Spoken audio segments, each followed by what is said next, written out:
Hello दोस्तों, स्वागत है हमारे यूट्यूब चैनल पर। तो फाइनली बन्ना दे वक़्त ज़िंदगी की world premiere and YouTube premiere की कंफर्म रिलीज़ डेट आ चुकी है। तो ये मूवी आपको कब देखने को मिलेगा और कहाँ देखने को मिलेगा, जानने के लिए वीडियो को शुरू से लेकर अंत तक देखते रहिए। वीडियो शुरू करने से पहले आपको बता दूं, अभी तक हमारे चैनल को सब्सक्राइब नहीं किया तो रेड कलर की बटन पर क्लिक करके सब्सक्राइब कर लेना है, साथ ही साथ बेल आइकन पर भी क्लिक कर देना। तो चलिए दोस्तों, वीडियो को शुरू करते। बुनियादी औकात ज़िंदगी, जिसका हिंदी में नाम रखा गया है नंबर 1 दिलवाला।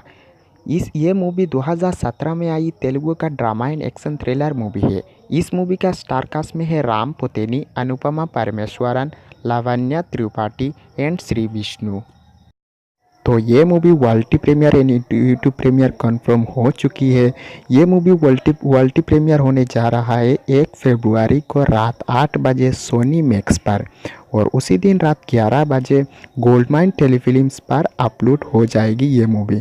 तो ये मूवी को आप लोग ज़रूर देखना, बहुत ही अच्छा मूवी है, आप लोग मिस मत करिएगा।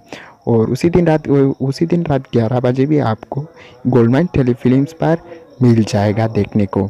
तो ये मूवी देखने के लिए आपको कितना ही एक्साइटमेंट है, मुझे कमेंट करके ज़रूर बताना। तो मैं मिलता हूँ अगली वीडियो में, तब तक के लिए टेक केयर।